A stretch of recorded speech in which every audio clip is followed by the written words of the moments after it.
여러분, 아브라함이 100세에 낳은 아들 이삭이 있지요.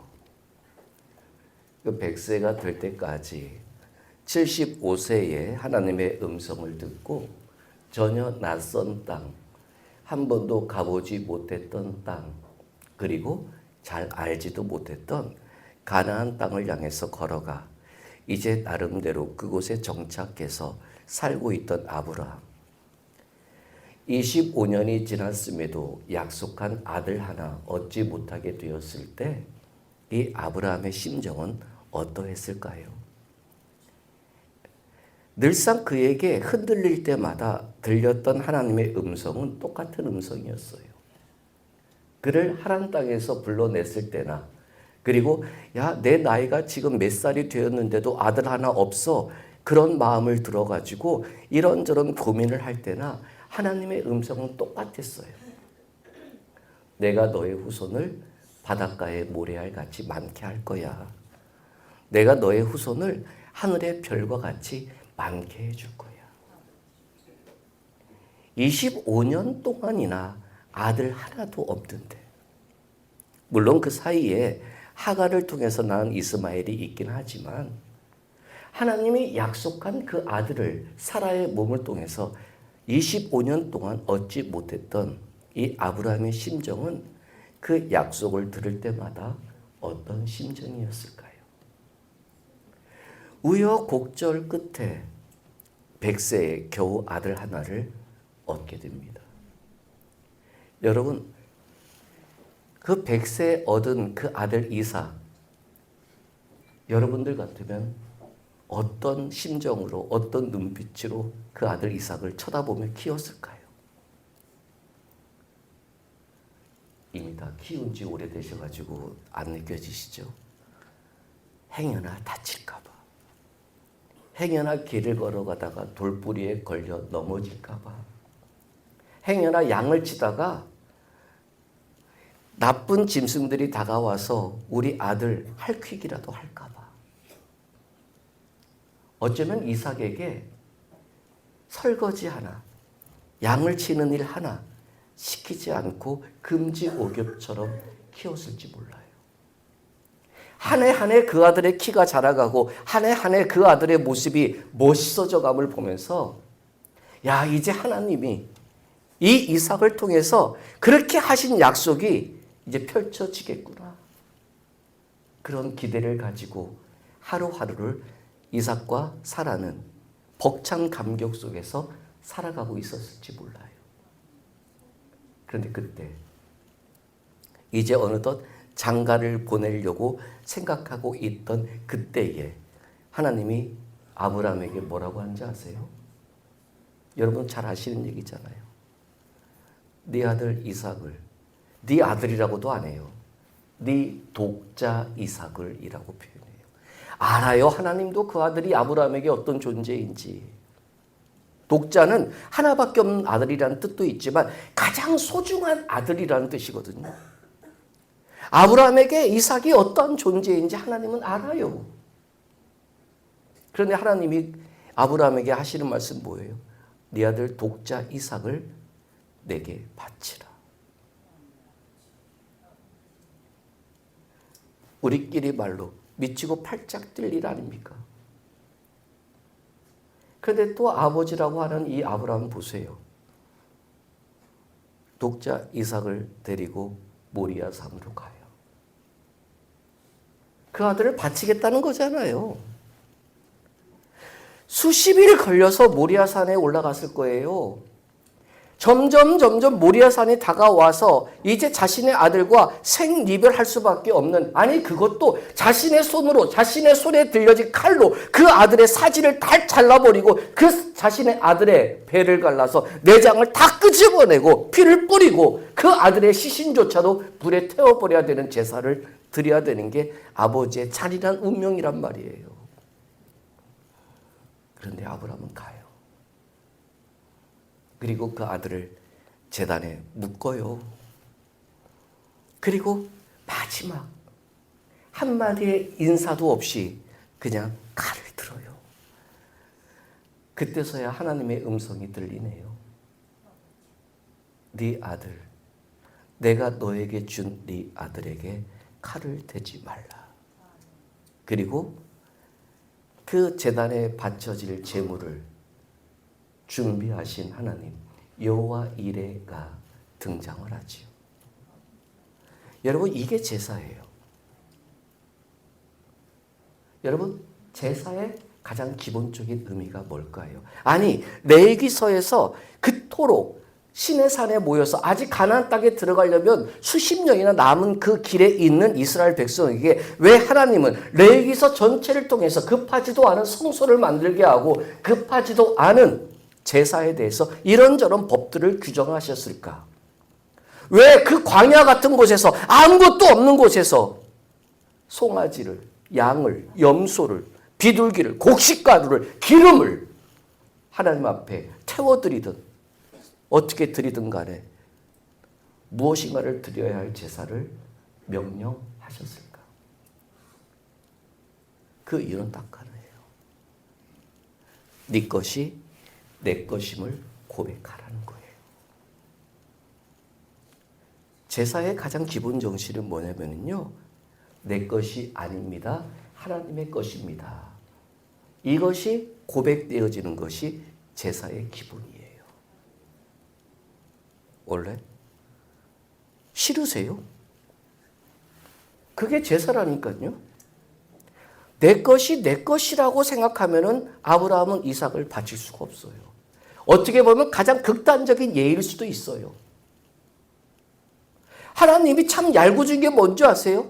이삭을 바치려고 했던 그 아브라함의 모습을 보고서 25년, 아니 40년 정도가 흐른 그 긴 시간 동안 하나님의 말씀을 지켜왔던 아브라함에게 한마디 인정함도 없다가 그 아들 이삭을 바쳤을 때야 비로소 하나님의 말에 입에서 아브라함을 향한 고백이 나와요. 네가 이제야 나를 믿는 줄을 알겠노라. 거기서 믿음은 뭐예요? 아들을 바치는 게 믿음이 아니라 내 것이라고 생각했던, 내게 가장 소중한 것이라고 생각했던 것조차도 아버지의 것입니다라고 내어놓을 수 있었던 그 모습이 하나님은 믿음이라고 얘기를 하고 있는 거란 말이에요. 제사가 그래요.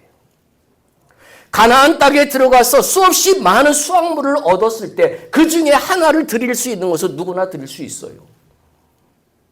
그러나 광야에서 겨우 만나와 메추라기 주시는 것으로 아침 저녁을 때우는 그 자리에서 물이 없어가지고 맨날 불평불만하고 있는 그 자리에서 언제 적들이 침범하면 속수무책으로 당할 수밖에 없는 그 막막한 사방이 확 트인 자리에서 양을 드리라고요? 염소를 드리라고요? 송아지 소를 드리라고요? 가당키라는 얘기일까요?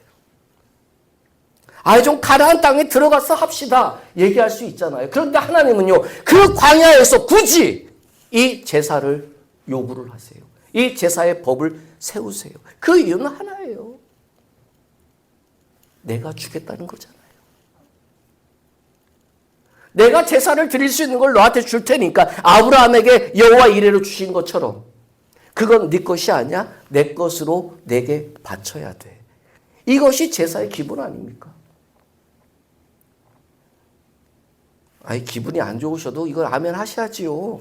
여러분에게 제가 여러분들 거 내놓으라고 안 할 테니까. 이게 제사예요. 이게 이스라엘이 드려야 할 제사예요. 이게 저와 여러분들이 하나님을 향한 믿음의 고백이에요. 이 제사가 무너져 버리면 이스라엘은 무너져요. 이 신앙의 관계가 우리에게서 깨어지면 하나님의 역사할 방법이 없어요. 아니, 역사할 방법이 없는 게 아니라 하나님이 우리에게 임하셔도 하나님이 임하시면 우리가 알아차릴 수가 없어요. 오늘 우리가 읽은 본문 6절 보실래요? 6절에 보시면 나는 인애를 원하고 제사를 원하지 아니하며 번제보다 하나님을 아는 것을 원하노라. 여러분, 이 말씀이 이스라엘에게 얼마나 충격적이었을까요?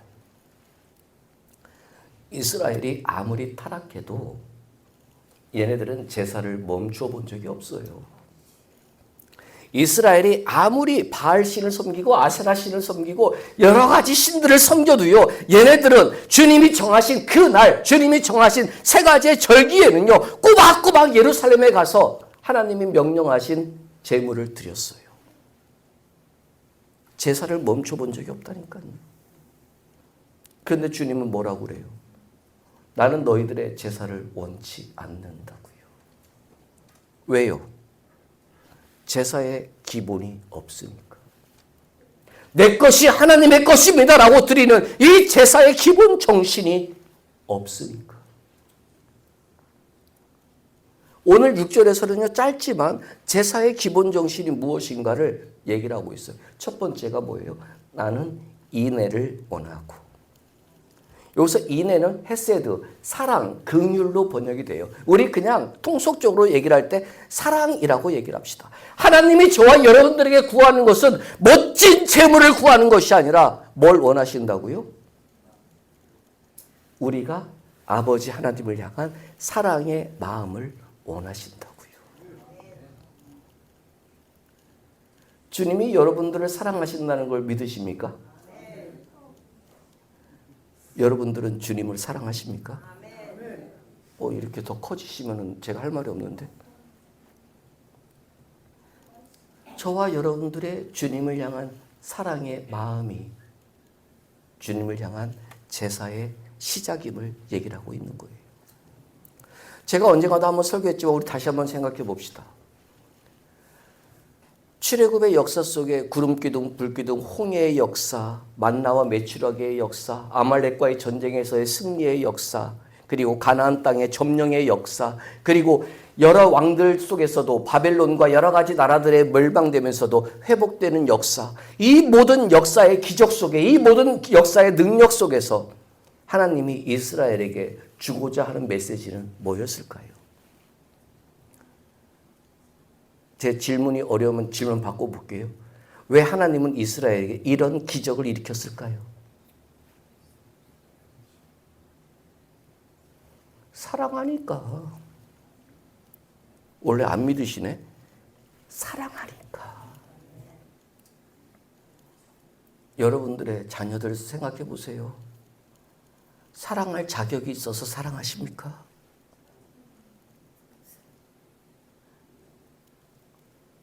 사랑할 자격 없어도 사랑하잖아요. 내 새끼니까. 주님이 이 모든 기적을, 이 모든 능력을 행하시는 목적은 딱 하나예요. 이유는 딱 하나예요. 무엇을 보여주고 싶은지가 딱 하나예요. 나 하나님이야 의시되고 싶은 것이 아니라 나 이렇게 널 사랑해. 이거 하나 알려주시려고 하는 거예요. 주님이 우리에게 보여주신 이 모든 것들은 이렇게 우리를 향한 사랑의 고백인데, 여러분 4절을 보시면 뭐라고 그래요? 하나님의 이러한 사랑의 표현들을 우리는 어떻게 했다고요? 아침 구름이나 쉬 없어지는 이슬 같도다. 이 이야기는요, 하나님이 우리에게 그런 사랑의 모습을 표현했을 때는 너무나 감사하고 너무나 감격적으로 아버지밖에 없어, 하나님밖에 없어, 하나님 제가 이 목숨을 다해 찬송합니다. 별 난리 부르스를 다 쳤는데 아침 구름처럼 금방 사라져버리고요. 언제 그렇냐는 식으로 햇빛에 바싹 말라져 사라져버리는 이슬 같다. 우리는 그 사랑을 받으면서도 그 사랑을 간직하지 못하고 있다, 이 얘기예요. 그러니까 이 4절의 얘기는 뭐예요? 하나님의 사랑을 받고 살아가면서도 그 사랑에, 내 사랑의 고백이 없이 드려지는 무의미한 제사. 이것이 지금 이스라엘이 드리고 있는 제사의 모습임을 보여주고 있는 거죠. 제사가 예배는 아닙니다. 이때 당시의 제사가 지금 우리가 살아가고 있는 이 시대의 예배하고는 차원이 달라요. 그러나 굳이 흉내를 내자면, 비슷한 것을 찾자면 예배라고도 볼 수 있지요. 여러분, 우리가 이 예배 속에서 드려야 하고 찾아야 할 것은 딱 하나입니다. 통속적이지만, 모두가 다 아는 흔한 얘기지만 딱 하나, 사랑입니다. 아버지의 사랑이 내게 물밀듯이 밀려와 그 사랑의 물결 속에 내가 감격이 있을 때에, 그리고 그 만분지 1만큼이라도 내가 누리고 감격스러웠던 사랑에 대한 내 사랑의 고백이 주님 앞에 드려지는 것이 예배입니다. 그럼 우리의 예배 속에 우리 전부의 모습이 아니라 예배드리는 한 분 한 분 여러분들의 예배 자리에 여러분들만의 사랑의 고백이 드려지고 있습니까? 여러분들이 누리고 있는 사랑의 감격이 있으십니까? 이것이 제사의 기본 정신인데, 하나님이 행하신 모든 사랑의 표현들은 그때 잠시만 와 하고 금방 잊어버리고 그 사랑에 대해서는 아무런 감동과 감격도 없이 내가 주님을 향한 나의 사랑의 고백은 표현 없이 그냥 재물 하나 떡 던져놓고 그것이 제사를 다 끝낸 양 살아가고 있는 이 시대의 이스라엘의 모습을 우리에게 보여주고 있는 거지요.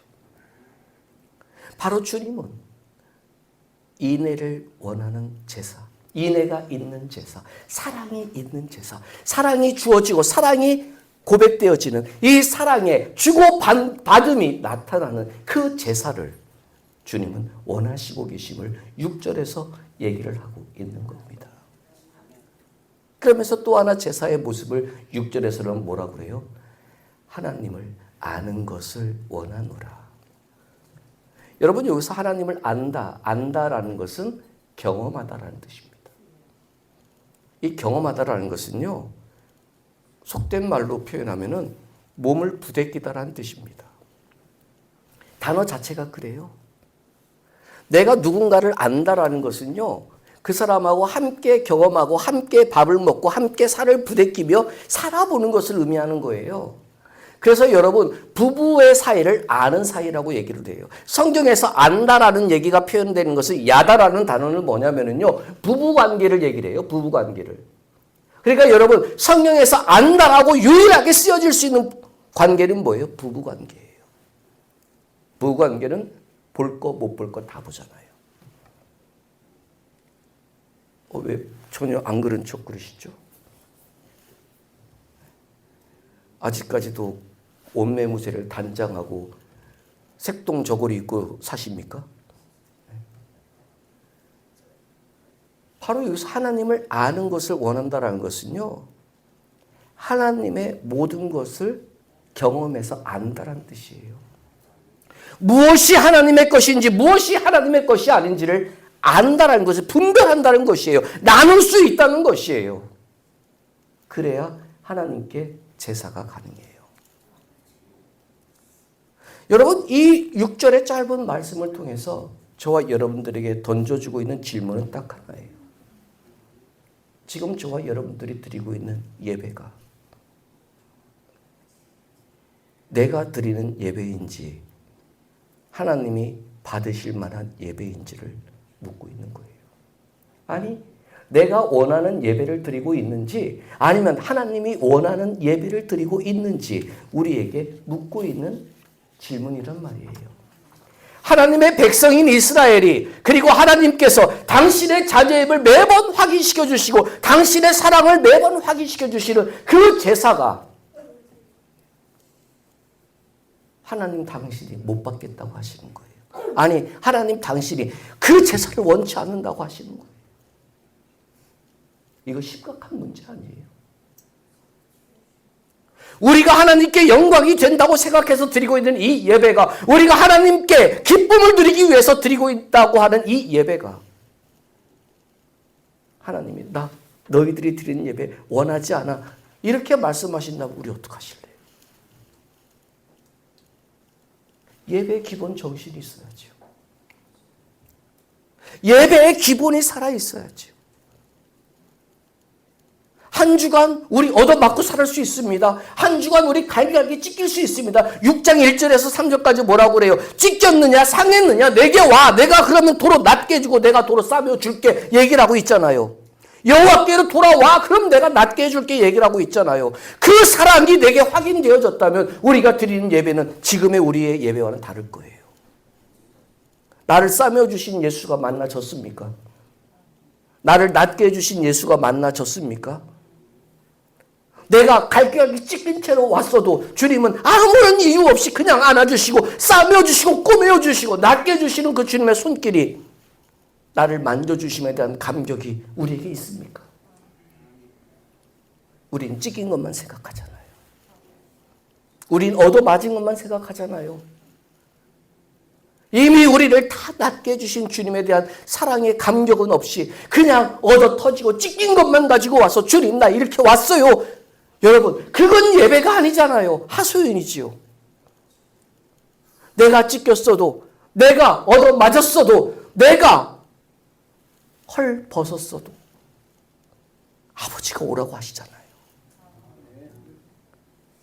그게 예배의 사랑 아니에요?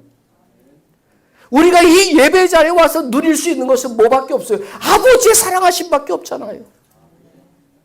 그 아버지의 사랑이 갈기갈기 찢긴 내 심령을 만져주심으로 인해서 다시 한번 예배 끝자리에서 아버지 감사합니다라는 내 사랑의 고백이 한마디 툭 던져 나올 수 있는 게 예배의 감격이잖아요. 이게 제사잖아요. 그런데 우리의 예배는 어떻냐고요? 하나님의 백성인 이스라엘조차도 하나님께서 너희의 제사를 원치 않는다고 하실 정도라면 우리가 드리는 예배는 어떠할까요? 여러분들의 병이 고쳐져야 그게 주님의 기적이 있는 예배일까요? 여러분들의 사업에 막힌 길이 뚫려져야 그게 하나님이 여러분들과 함께 하신다는 믿음의 증거일까요? 여러분들이 걸어가는 인생의 길에 어떤 걸림돌이 없이 평탄 대로여야만 그게 하나님이 여러분들을 사랑하신다는 증거일까요? 우리는 오늘 우리가 읽은 본문 앞부분을 보셔야 돼요. 제가 읽어드릴게요. 오라 우리가 여호와께로 돌아가자. 여호와께서 우리를 찢으셨으나 도로 낫게 하실 것이요 우리를 치셨으나 싸매어 주실 것이미로다. 이 사랑이, 이 아버지의 사랑이 회복되어지는 게 제사잖아요. 이 사랑이 내게 누려지는 게 예배잖아요. 그래서 이 사랑이 기적으로 여겨지는 것이 아니라 이것이 내게 사랑을 고백하시는 하나님의 사랑으로 여겨져야 내가 드릴 수 있는 그 사랑의 한마디 고백이 나올 수 있잖아요. 우리가 드리는 이 예배 자리는 주님의 사랑이 일방적으로 내게 주어졌다가 마지막에서 내가 드릴 수 있는 한마디의 사랑의 짧게 짧은 고백이 드려져야 그게 예배잖아요. 오늘 주님의 사랑이 여러분들을 싸매어 주시고 낫게 해주심으로 나타나는 예배가 되었으면 좋겠습니다. 그리고 그 주님의 사랑의 감격 속에 여러분들을 많이 드릴 수 있는 한마디의 사랑의 고백이 오늘 예배 마지막에 주님께 드려질 수 있는 주님이 받으실 만한 그 예배의 모습이 우리 교회의 예배가 그리고 여러분들 하루하루의 삶으로서의 예배가 될 수 있기를 주의 이름으로 축원드립니다.